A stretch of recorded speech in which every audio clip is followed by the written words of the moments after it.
Anda tahu kira-kira ada berapa banyak orang dari Indonesia pada saat Anda ada di Suriah itu? Rombongan saya waktu itu 22, cuman seingat saya di beberapa tempat di Suriah saat itu ada sekitar 150.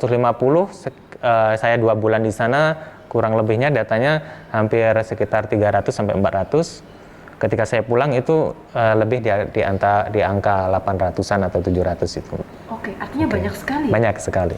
Dan Densus 88 bayangkan sudah ditahan ini di dalam istilahnya ibarat harimau sudah ditahan gitu kan. Mereka memberontak dan korbannya kalau nggak salah waktu itu ada 5 orang ada digorok gitu. Digorok sama serpihan kaca.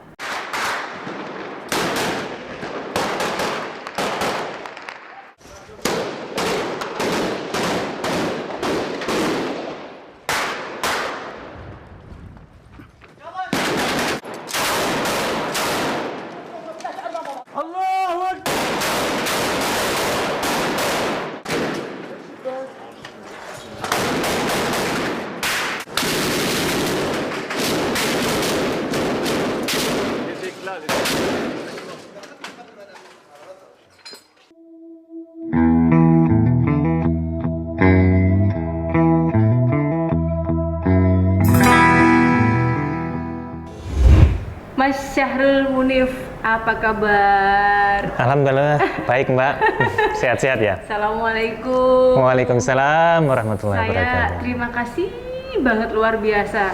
Saya undang kemudian hadir di sini, Masya Allah. Ya namanya kita kan butuh menjalin Mbak, menjalin silaturahim begitu. Gimana tadi di jalan dari Malang ke sini macet nggak? Alhamdulillah cuman ramai aja, nggak macet amat. Tapi semenjak ada tol panjang ini kan cepet loh Mas. Cepet ya. Kadang Surabaya Malang cuman sejam, yang dulu hampir makan 2,5 jam ya, sekarang udah 1 jam begitu. Iya benar. Terus gimana ceritanya Anda ini bisa masuk ke dalam organisasi ISIS? Awal-awal karena saya empati ke konflik di Suriah sana tahun 2014. Terus saya sebenarnya ingin membantu ya, karena saya seorang muslim gitu. Ada dulu niatnya sekedar itu.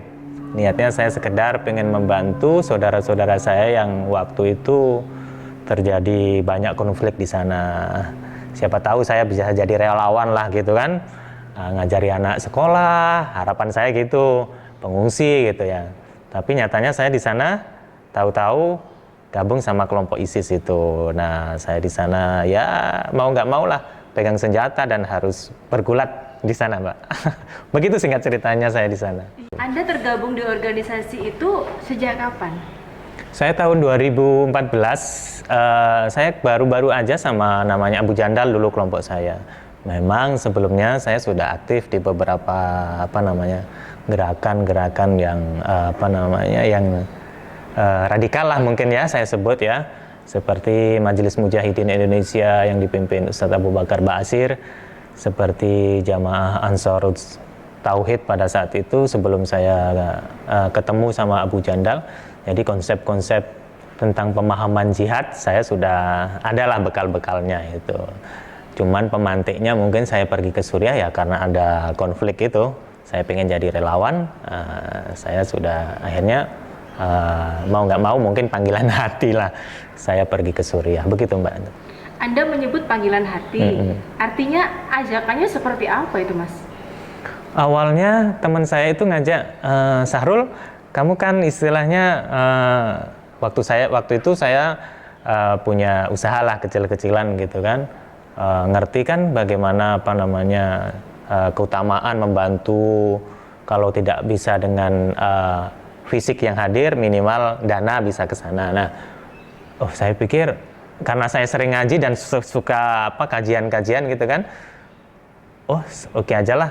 Ini mungkin ada sebagian rezeki saya, pengennya saya mau titip ke teman saya ini. Nah, kok saya diketemukan sama Abu Jandal itu. Nah, ketemu Abu Jandal, saya kasihkan beberapa uang, berapa juta begitu. Terus Abu Jandal mulai yang ucapkan terima kasih, sedikit empati dan kemudian saya ditanya, loh Syahrul apa alasannya nggak ikut ke sana? Istilahnya badanmu juga gagah, sehat gitu kan? Terus kamu bisnismu kayaknya juga bisa ditinggal kalau cuman 5 bulan, 7 bulan lah katanya gitu. Pakai dalil-dalil itu kan, terus keutamaan jihad, keutamaan pergi, membantu saudara muslim. Siapa lagi kalau bukan yang sehat-sehat dan yang mampu untuk pergi ke sana gitu kan. Nah, disitulah saya tertariknya, Mbak. Jadi saya kayaknya nggak bisa bantah lah istilahnya. Saya dikasih waktu tempo untuk berpikir, dan saya pikir bolehlah saya pergi. Nah, begitu Mbak. Jadi saya dari sekian 20 rombongan, saya termasuk orang yang terakhir yang ikut di rombongan itu. Begitu singkatnya. Anda di sini ditugaskan sebagai apa ketika sudah sampai di sana? Di sana saya awal di sana langsung diajarin tentang megang senjata. Pegang senjata ini, saya di Indonesia belum pernah pegang senjata gitu. AK-47 harus diajarin bongkar pasang. Namanya kita selama 1 bulan itu namanya ditadrib, namanya muaskar, di mana saya harus berguling-guling di atas pasir di Suriah sana kan, di gurun pasir, diajarin menembak, diajarin buat merakit bom, terus diajarin bagaimana kita bisa menaklukkan lawan dalam kondisi berkelompok maupun sendiri. Itu semuanya kita diajarin teknik-teknik seperti itu. Minimal keluar dari muaskar itu AK-47 itu tutup mata aja harus bisa gitu kan. Jadi termasuk itu pengalaman saya yang di sana sebagai bekal untuk benteng diri lah ya. Kemudian dari sana saya ditugaskan di sebuah tempat namanya di Makweres di Aleppo sana. Saya di sana bertugas menjaga perbatasan kekuasaan ISIS sama kekuasaan pemerintah Bashar Assad saat itu. Nah, tiap hari ada suara meriam, suara tembakan. Saya harus sesekali ditembak gitu kan. Jalan harus merunduk ya. Begitulah tiap hari saya selama hampir 6 bulan di sana. Jadi itu pengalaman saya. Ya kadang-kadang kalau pas ada meriam nyasar gitu ya, ada teman juga yang misalkan kakinya harus puntung, saya juga sering lihat darah di sana. Ya begitulah pengalaman-pengalaman yang sempat saya rekam ketika saya di Suriah, begitu Mbak. Berarti di sana Anda langsung terjun meskipun belum ada basic. Artinya basic untuk pegang senjata, belum ngerti, belum pernah gitu kan. Setelah itu apa yang Anda rasakan? Ya awalnya saya sekedar dengar suara senjata, suara meriam, suara bermil itu senjata-senjata berat ya yang di Indonesia hampir tidak saya dengar. Kaget Mbak, ada yang 1 pekan orang yang nggak kuat itu pulang melarikan diri gitu kan. Ada juga izin minta pulang, cuman karena saya sudah terlanjur izin sama keluarga untuk pendidikan, izin saya pergi ke luar negeri 6 bulan itu pendidikan, saya malu lah, tahu-tahu pulang dapat berapa, gengsi lah istilahnya. Saya mempertahankan diri, ya lama-kelamaan saya di tadrib itu sudah terbiasa Mbak dengan suara-suara, jadi bahkan saya di sini ada bom yang siap sewaktu-waktu saya bisa lempar gitu kan, jadi sudah terbiasa, seperti mungkin seperti makanan lah hari-harinya memang seperti itu. Itu yang membuat mau nggak mau kondisi saya sudah bisa adaptasi di sana. Walaupun di Indonesia hal itu mungkin sangat tidak ada, kecuali mungkin tahun kemerdekaan ya seperti itu. Gitu Mbak. Anda tahu kira-kira ada berapa banyak orang dari Indonesia pada saat Anda ada di Suriah itu? Rombongan saya waktu itu 22. Cuman seingat saya di beberapa tempat di Suriah saat itu ada sekitar 150. Saya 2 bulan di sana, kurang lebihnya datanya hampir sekitar 300 sampai 400. Ketika saya pulang itu lebih di angka 800-an atau 700 itu. Oke, artinya banyak sekali. Banyak sekali. Karena memang ketika ISIS mendeklarasikan khilafah, saya pas di sana, banyak medan magnet orang yang mungkin kena propaganda sama informasi yang kurang utuh gitu. Banyak orang yang terinspirasi untuk datang ke Suriah, begitu Mbak. Oke. Bagaimana cara mereka atau kelompok ISIS itu untuk merekrut anggotanya? Itu Melayu kah atau seperti apa? kebanyakan propaganda. Termasuk saya itu kan korban propaganda sebenarnya ya. Disetelkan video-video, pengen jadi di sana dibuka relawan gitu kan. Ternyata di sana saya sebagai tentara, dijadikan tentara ISIS gitu kan. Terus ada juga banyak propaganda-propaganda tentang bagaimana kemakmuran ISIS di sana, ada pengobatan gratis, termasuk ada teman kita yang dari Batam saat itu satu keluarga, satu rombongan itu termasuk termakan propaganda lah. Banyak wilayah-wilayah seolah-olah yang benar-benar dikuasai ISIS itu ternyata faktanya di sana juga tidak ada. Banyak menjanjikan ekonomi itu, jadi itulah propaganda-propaganda. Dan saya tahu itu jauh daripada fakta yang ada di sana pada waktu itu. Oke, jadi sebelumnya apa sih yang mereka janjikan untuk Anda? Kalau kita mungkin bagi teman-teman seperti saya ya Mbak ya, karena mungkin sentuhannya dari sisi agama gitu kan, itu yang bikin kita itu cepat connect gitu kan. Sebelumnya kita tahu bagaimana keutamaan kalau ada saudara sesama muslim disakitin seolah-olah satu tubuh, itu kan empati seperti itu. Dan hampir referensinya kita mungkin di Indonesia sebelumnya bacaannya itu aja, atau keutamaan jihad, perang seolah-olah. Nah di situ kesempatan kita untuk berekspresi dari sebuah pemahaman yang kita baca. Itu yang pemantik, itu yang mendorong seseorang bisa mudah untuk terpanggil begitu. Itu menurut saya Mbak. Oke. Apa bedanya radikalisme dengan terorisme? Kalau radikalisme dia faham. Kalau terorisme dia sudah perbuatan yang berakibat dampaknya itu ya mengancam jiwa. Itu menjadi seorang terorisme. Tapi kalau radikalisme dia fanatik terhadap pemikirannya, dia merasa paling benar, kelompok lain salah. Terus terutama kalau di Indonesia ini, kalau di Indonesia puncaknya seorang menjadi radikalisme, dia memandang pemerintah ini sebagai musuh yang harus diganti begitu. Wah, itu sudah puncaknya menjadi seorang radikalisme. Tentunya hal itu sebelumnya ada beberapa tahapan lagi. Sebelum itu tentang intoleransi, biasanya bacaan-bacaan pemerintahku tidak adil, pemerintah seperti. Nanti setelah tahapan berikutnya dia memandang pemerintah itu sebagai togut. Togut yang harus diperangi dan diganti. Itulah masuk faham terorisme, faham radikalisme. Kemudian dia melakukan aksinya, itu baru terorisme masuknya di situ, teror, mengadakan teror itu Mbak, begitu. Oke. Di situ Anda sadar berarti Anda sedang dimasukkan dalam organisasi teroris, begitu kan?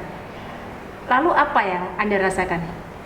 Saat itu saya, karena itu negara konflik ya, terus paspor saya dipegang orang Suriah, tentunya kan tidak, saya juga harus menjaga keamanan saya. Kalau misalkan saya harus pulang juga harus pakai strategi kan. Akhirnya awal-awalnya kita sih masih masih mempertahankan diri lah, mudah-mudahan nyawa saya tidak masih bisa balik ke Indonesia begitu kan. Terus lama-kelamaan kok ada konflik-konflik batin yang sudah ini kok sangat kendaraan saya waktu itu ISIS ini kok ada beberapa hal yang terlalu berlebihan menurut saya. Terus dia mengkafirkan kelompok lain, terus dia menyatakan dirinya yang paling benar, terus suka mengkafirkan banyak orang, sedangkan kajian-kajian itu, pemahaman-pemahaman itu yang saya dapat, saya jauh dari seperti itu. Nah, makanya saya selama kurun waktu terjadi polemik batin, saya harus bisa strategi bagaimana pulang, karena tidak mudah sekonyong-konyong pulang di negara konflik. Itu aja Mbak, jadi saya mengatur antara batin saya untuk bisa pulang dengan selamat, mungkin seperti itu. Pada waktu itu ketika Anda sadar bahwa Anda dijadikan sebagai boneka ya, nah, itu pastinya menolak dong ingin pulang. Gimana strategi Anda untuk bisa balik ke Indonesia? Ya, saya pulang sesuai perjanjian yang ngajak saya pertama 6 bulan, karena sebelumnya banyak yang pulang juga, dan setelah banyak yang pulang itu benar-benar ditutup, nggak boleh pulang. Nah, termasuk saya salah satu warga Indonesia yang pergi ke Suriah tidak boleh pulang. Saya pernah mengajukan beberapa kali dengan beberapa alasan gitu kan, saya sudah penuhi ini 6 bulan di sini kok nggak bisa pulang. Tidak ada ketika sudah deklarasi khilafah, warga khilafah negara Islam yang ada di Suriah itu harus kembali ke negara kafir, alasannya sana seperti itu. Maka haram hukumnya. Kecuali kalau kamu mau pulang bisa dieksekusi, katanya seperti itu. Waduh, saya mikirnya gimana? Sesekali kalau saya kontak sama keluarga, pokok ibu tidak merestui dan harus pulang, keluarga harus menghendaki pulang. Akhirnya hati kecil saya pokoknya ya Allah, saya bisa selamat pulang. Akhirnya saya mencoba 1, 2, 3 kali itu Mbak, pernah bagaimana saya harus bisa mengambil paspor. Saya pakai strategi bagaimana anak-anak dan istri saya yang di Indonesia bisa saya bawa boyong ke Suriah. Nah, alasan itulah mungkin sedikit bagi pemerintah ISIS bisa masih masuk akal gitu ya. Akhirnya alasan itu, tapi saya dikasih waktu tempo itu 3 bulan saya di Indonesia harus sampai di Suriah. Kalau tidak, nanti tentara-tentara ISIS yang ada di Indonesia akan ngejar kamu. Dikira saya ini sebagai mata-mata intelijen untuk menyebarkan bagaimana ISIS di sana gitu ya. Itu Mbak ancaman-ancaman dari saya pulang, tapi saya berpikir itu semua urusan Allah nanti, pokoknya saya bisa pulang begitu. Oke. Di sana tadi Anda menceritakan bahwa ada kehidupan yang lebih baik, janjinya seperti itu. Anda gaji begitu? Kalau gaji sebenarnya enggak juga ya, cuman karena pendapatan saya lebih besar di Indonesia sebenarnya. Kalau ngomong gaji mestinya kan lebih besar di sana. Memang ada beberapa ikhwan-ikhwan itu teman-teman lah yang dijanjikan dapat gaji di sana. Terus cuman kenyataannya dapatnya sekitar mungkin kalau dikeruskan di sini sekitar 700.000 lah di sana. Nah, itu kalau pendapatan saya di sini kan jauh lebih besar. Jadi kalau ngomong gaji enggak. Cuman ada propaganda di sana, ada fasilitas-fasilitas itu bisa dikasih, tapi nyatanya di sana nggak ada. Banyak yang bawa keluarganya di sana terlantar, kadang tidak ketemu sama suami, sama istrinya karena harus dipindah-pindahkan seperti itu. Itu ya seperti itulah faktanya negara konflik. Begitu Mbak. Oke. Jadi artinya benar-benar tidak sesuai dengan janji yang dia berikan. Tidak sesuai. Boleh katakan saya tidak sesuai, bahkan banyak yang terlalu lebih-lebihkan itu. Termasuk saya dulu pernah masuk di channel YouTube dan dicari sama Amerika juga ngomentari siapa di balik topeng. Saya saat itu mengadakan propaganda saya seolah-olah mantan TNI Polri yang pergi ke Suriah sana.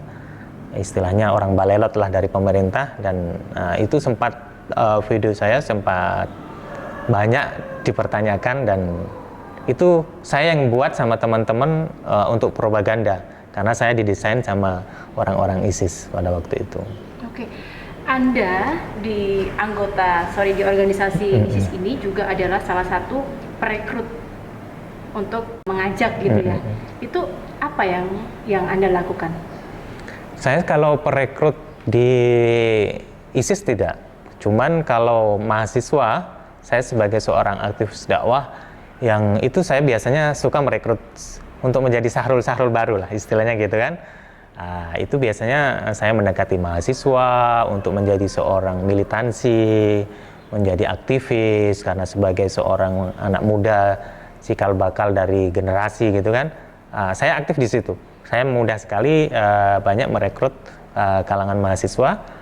Cuman ISIS ini kan baru-baru aja begitu Mbak, untuk menjadi seorang militan, pejuang istilahnya pada waktu itu saya pengennya menjadi tentara-tentara Allah di Indonesia pada saat itu begitu. Oke.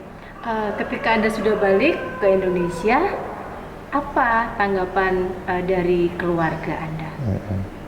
Itu yang jelas saya dimarahi habis-habisan, termasuk sama bapak saya, karena bapak saya dibesarkan dari tradisi Nahdiyin sebenarnya, terus kok bisa jauh berbelok ya dari ajaran Nahdiyin yang santun, yang humanis, yang Islam yang rahmatan lil alamin, dengan tampak ISIS pada waktu itu begitu seram kan. Ada video-video anak kecil eksekusi, ada penggorokan, ada pembakaran manusia di situ. Itu yang jelas bapak merasa kecewa punya anak saya, dan saya benar-benar dimarahi habis-habisan. Tapi ya saya tahu karena saya banyak dosa terhadap orang tua, harus berbohong ke sana, ya begitu konsekuensinya dari orang tua. Oke.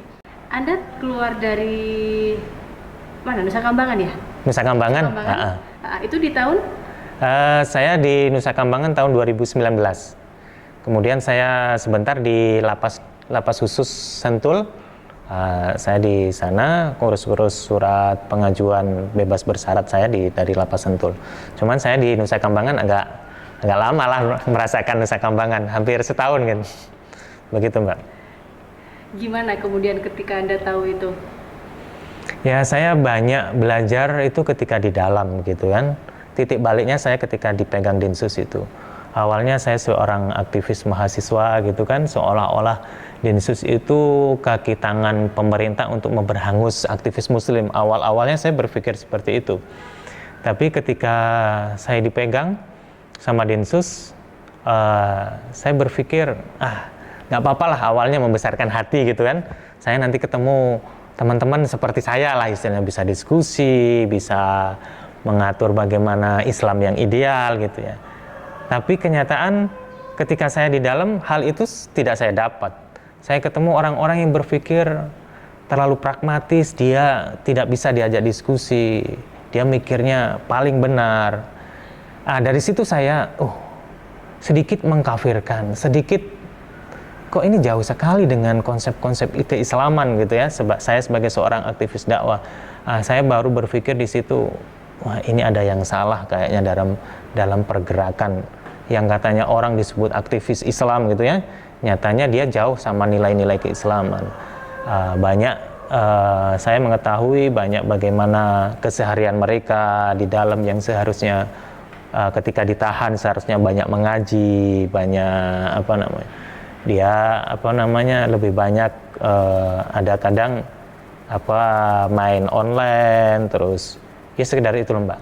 Jadi apa yang dikesankan saya mungkin sama masyarakat, seorang mujahid lah istilahnya, itu saya jauh dari kenyataan itu, dan pola pikirnya juga jauh daripada Islam yang benar. Mereka diajak diskusi aja susah, diajak pikir rasionalis aja susah.